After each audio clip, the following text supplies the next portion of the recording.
My mom told me not to come to Thanksgiving dinner, so I showed up anyway and found an empty seat with my name on it. I'm Emma, and this is Hidden Whisper, where forgotten stories still speak. I hadn't spoken to my mother in 8 months. The last thing she said to me was, "If you walk out that door, don't come back expecting everything to be the same." And I walked out. I was 22, stubborn, angry, convinced she controlled every part of my life. She hated that I dropped out of nursing school. I hated that she kept calling me a failure. Our fights always started small. Dirty dishes, late rent, my tattoos, then somehow ended with old wounds being reopened. She'd say, "I sacrificed everything for you," and I'd say, "Then stop reminding me." The night I left, it got ugly. Thanksgiving was 2 days away. She was basting a turkey when we started yelling. She said I was throwing my life away. I told her she never loved who I actually was. And then said something I can never take back. I told my mother she was the reason I couldn't breathe in that house. Her face changed, like I had broken something inside her. Then she said quietly, "Go," so I did. And for 8 months, silence. No calls, no texts, nothing.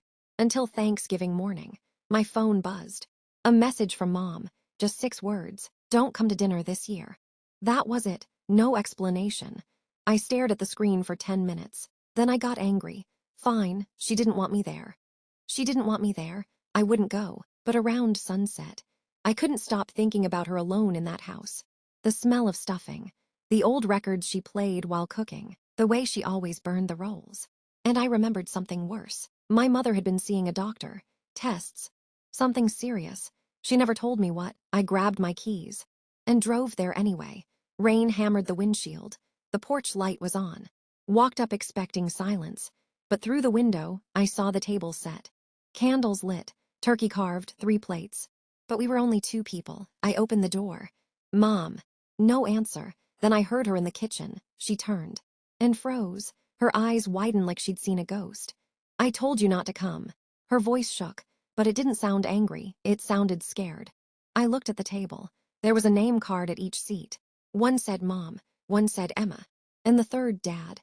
My father died when I was 10. I whispered, "Why is Dad's seat set?" She looked away, then said, "Because this is my last Thanksgiving." My stomach dropped. "What?" She sat down slowly and said the word I'll never forget. Cancer. Cancer, stage 4. She had known for months, months. I couldn't breathe. "Why didn't you tell me?" She smiled sadly.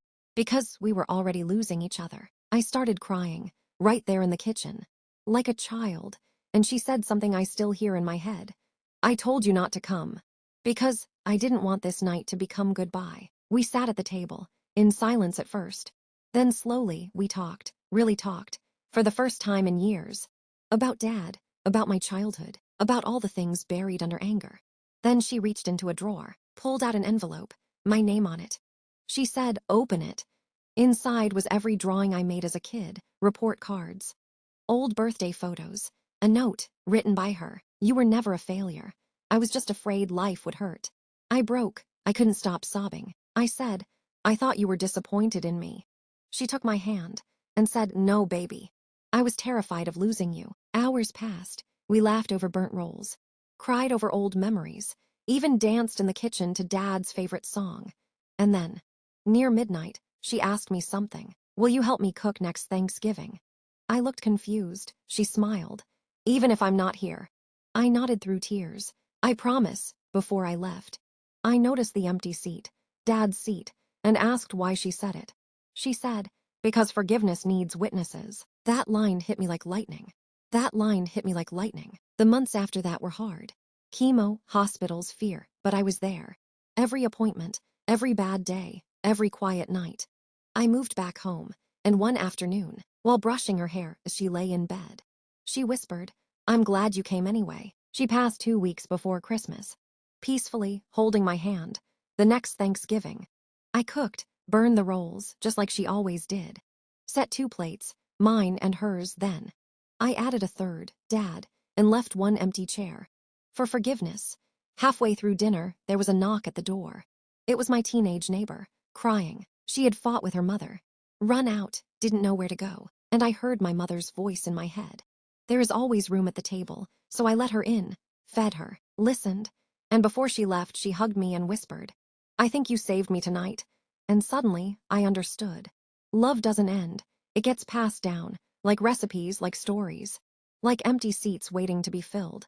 Now every Thanksgiving, I set one extra chair for anyone carrying hurt, because sometimes healing begins with simply saying, sit down, eat, stay. And if you still have your mother, call her tonight. Even if you're angry, even if it's complicated, because one day, you'd give anything for one more seat at the table. This has been Emma from Hidden Whisper. And remember, some whispers are meant to be heard.